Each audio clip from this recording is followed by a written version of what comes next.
en 10 haikoes vir die Vredefortkoepel, en die eerste een van hierdie haikoes se naam is meteoriet.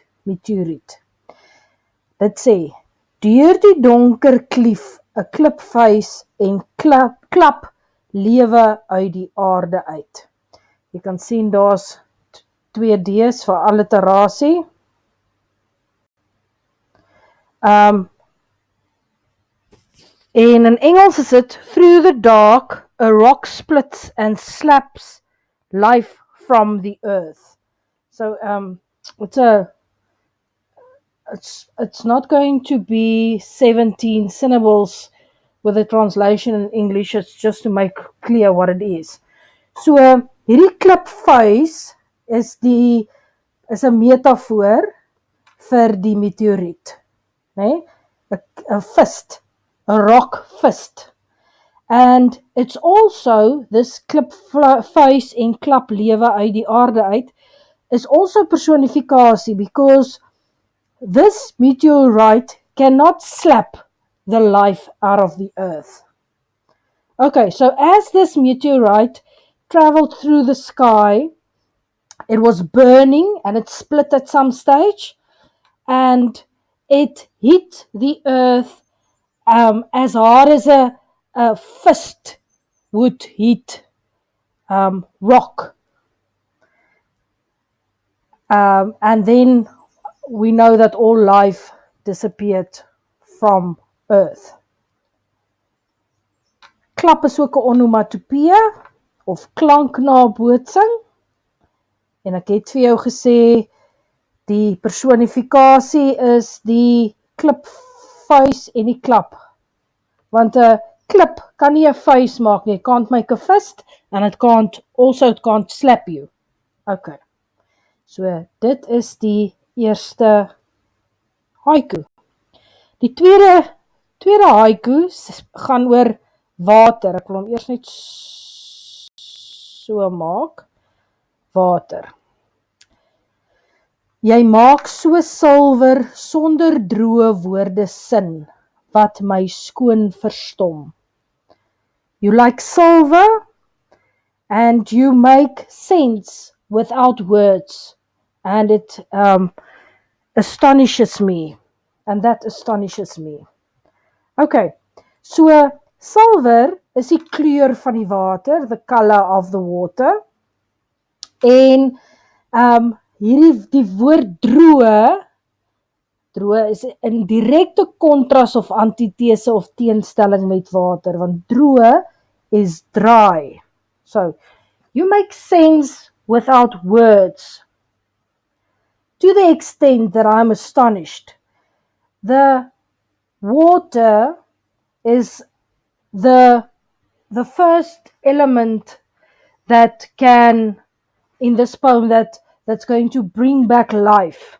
And the water carries the information or the message or the whatever happened there, without even saying a word.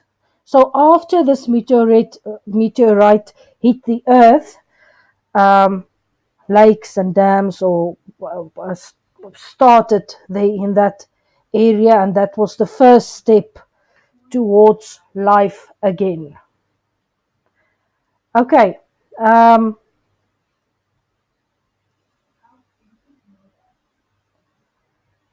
Ek wil net vir jou ook hier sê, dit wat my skoon verstom is astonishing me. Skoon also refers to a cleansing process, or starting off clean, or starting over. So that's a double meaning or play on words for skoon. A new beginning. Okay, grond. Grond is soil. Vang reën en son in die bakkant van jou lyf waar lewe kliphard klop. So the soil is catching, and of course that's personification because soil can't catching the rain and the sun, and it's cupped, hand, and there's a picture of it, and it's cupped hand of its body, life, where life is beating rock hard. Die bakkant van jou lyf waar lewe kliphard klop. Daar's ook alliterasie. Grond is naas water ook een van die belangrikste aspekte om lewe voor te bring en lewe te sustain, né? You need water, you need soil for plants to grow so that animals can eat plants, and the whole ecosystem can survive. There's also a play on words here where it's referring to die waar die lewe kliphard klop. So, in other words, life is rock hard or tough, or that the soil is the heart of life. If we're going to look at soil as one of the elements that's going to sustain life by growth, natural growth, then you can think of soil as the heartbeat of life. Okay. So die laaste ding wat ek vir jou wil wys is dat hierdie bakhand verwys ook na die koepel van hierdie area. If you look at that picture in the beginning, you will see that it created a crater. So there would be, if this was a crater, there would be mountains here, and then the crater in the middle. Okay, so ons het nou gekyk na meteoriet, die meteoriet wat die aarde getref het, meteoriet wat die aarde getref het met sy klipvuis, hit the meteorite, hit earth, all life out of earth with his rock fist, and the water, how it's still conveying a message or making sense even without words, and how it's also the start of a new beginning. Skoon verstom, maak alles skoon. It's making everything clean for a new beginning. En dan die water, die grond wat die reën en die son vang in sy bakkant, he's catching it, and that's where life's heart is beating. Okay. As ons na die vierde een kyk, is dit boom. So, after there was water and after the area got rain and sunshine, plants and trees started to grow, and that was also the beginning of a new season. Boom. Veerlig dwarrel herfs van kultakke los en broei nog 'n lente uit. Veerlig dwarrel herfs. Herfs is autumn, and veerlig is light as a feather.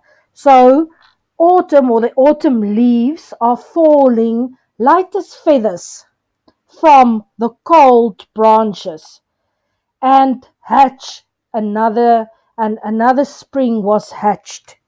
So, in this haiku, it's referring to a season of growth after the winter.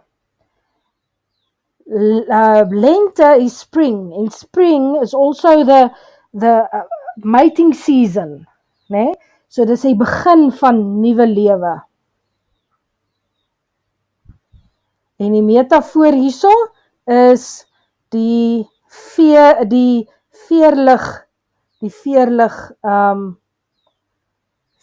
dwarrel herfs.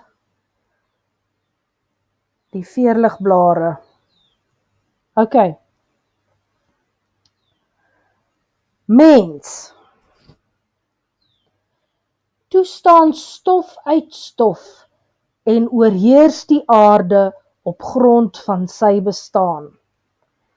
Stof uit stof is ook 'n intertekstuele verwysing na die Bybel, intertextual reference, where in the Bible and in the Torah, they said God created man from dust. So, toe staan stof uit stof en oorheers die aarde, to rule the earth on the soil of his existence, or because he was superior. That's a double meaning here. So, oorheers is to rule over nature, because God intended for us humans to do that, or rule because we use our soil to produce food so that life can go on and people can exist. I just want to read this part that I wrote here. Stof uit stof, intertekstuele verwysing na die Bybel, en die mens misbruik of manipuleer die natuur vir eie gewin. We use nature and we manipulate nature to our advantage. Op grond van sy bestaan, so it literally refers to the soil or the land where they live on and that they use to produce food, or it can refer to op grond van sy bestaan, or it can refer to because we were superior as humans, we reign over nature.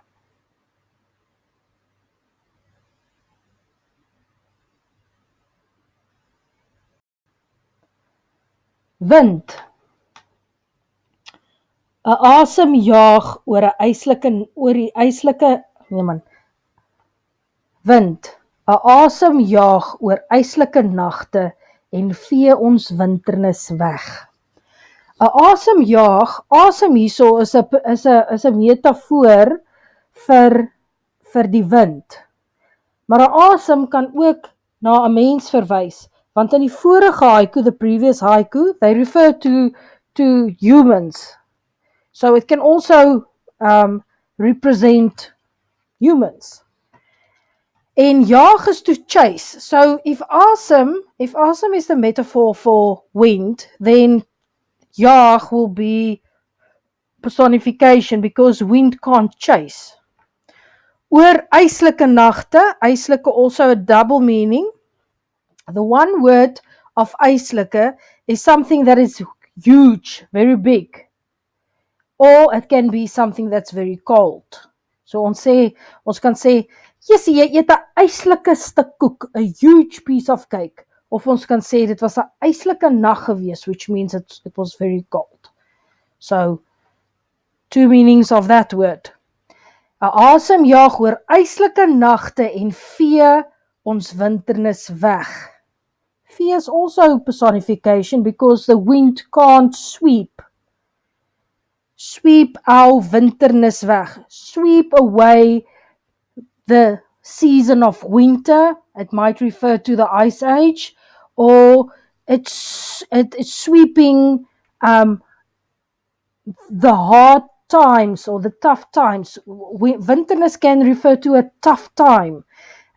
So it blew the hard times away for this new season.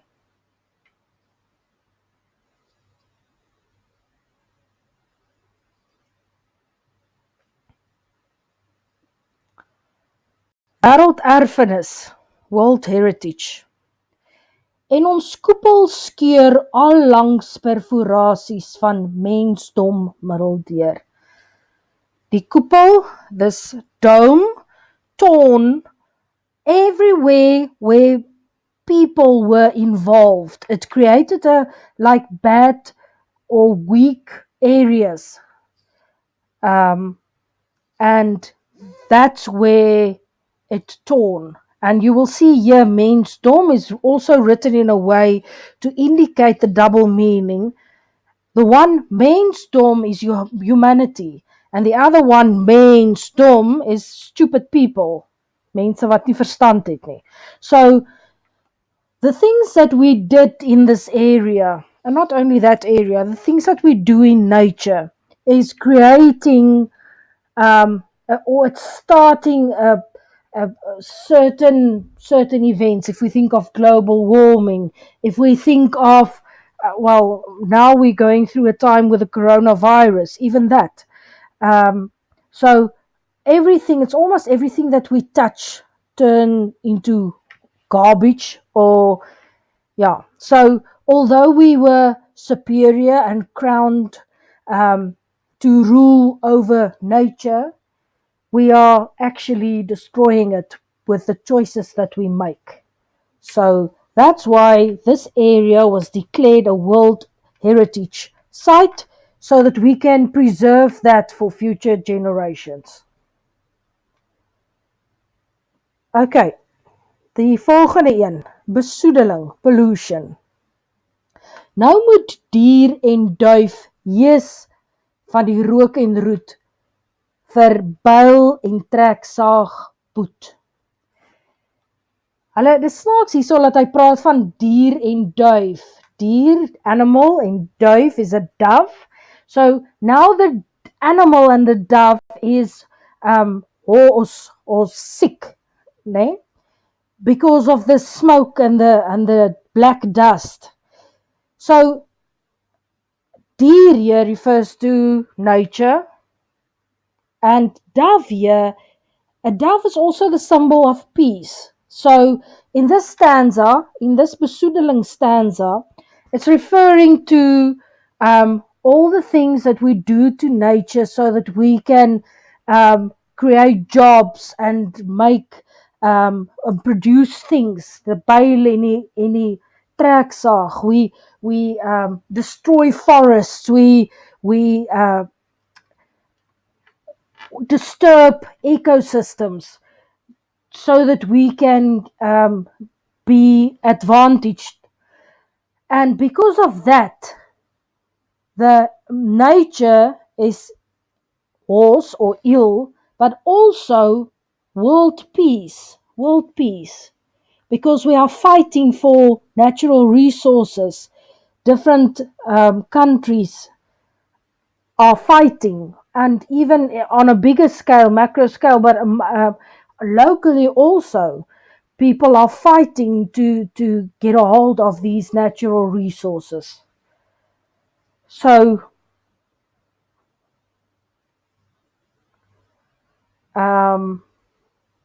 yeah, the earth and relationships and animals are all suffering because we are so self-centered. Yeah, we just always want more and more and more.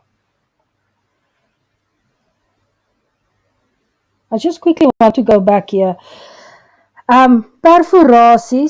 Perforation, you know, those holes in a paper where you can easily tear a piece of the paper off if it's been perforated. So people, the things that people do, literally, it's referring to the holes in, or the hole in the earth, and figuratively it refers to all these weak areas, swak plekke, wat dan skeurings veroorsaak. Okay. Dankgebed. Dankgebed is a prayer to say thank you. Heer, ons paaie lê uitgeteer oor brûe met water onderdeur. Heer, Lord, ons paaie, our roads, lê uitgeteer. And uitgeteer can also have two meanings. The first uitgeteer is, teer is tar, so it's tarred roads, né? En die ander uitgeteer, hierso, is as iets siek is, if something is if an animal, as 'n dier uitgeteer is, dan is hy siek, né? Just flesh and bone.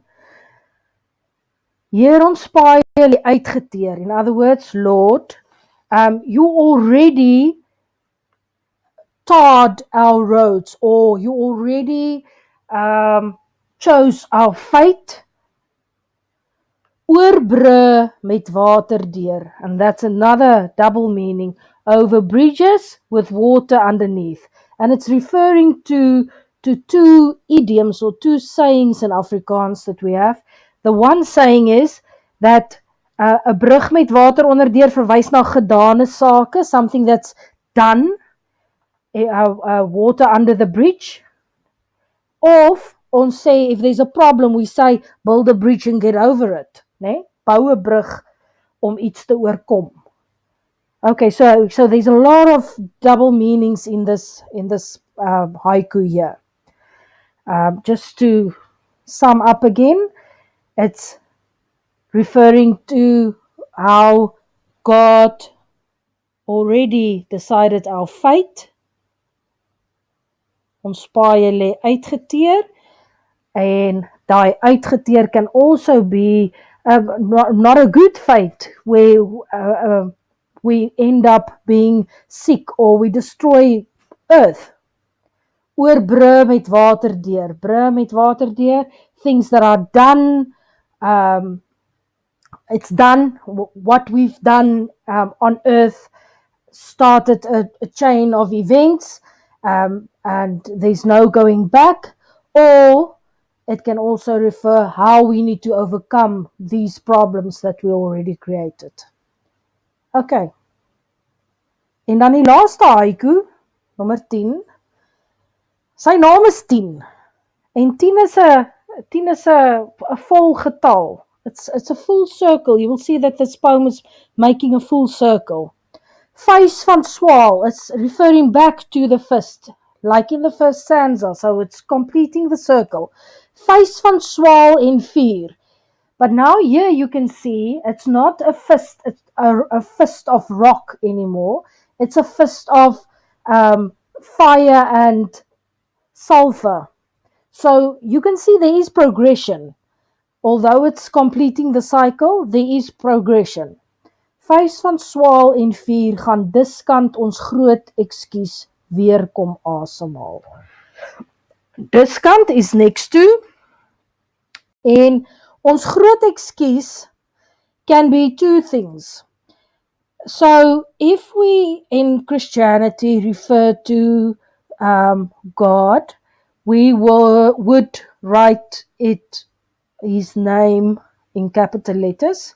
So here, groot ekskuus is, it can refer to God who would save us at the end.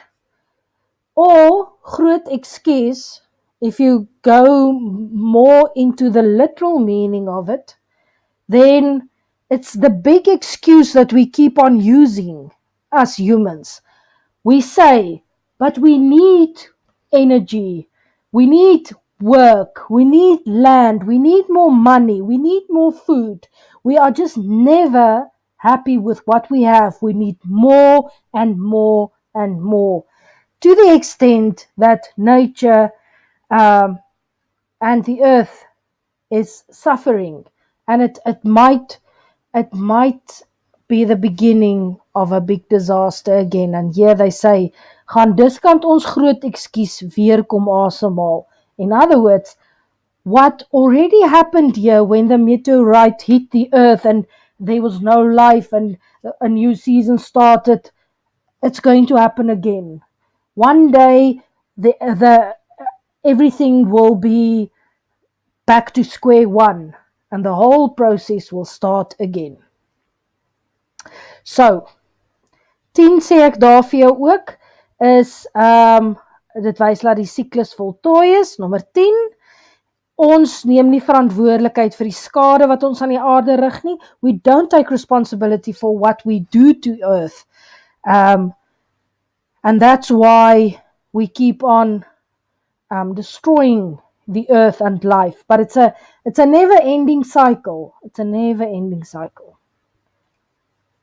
Okay, so that is 10 haikus. Yeah, I love this poem.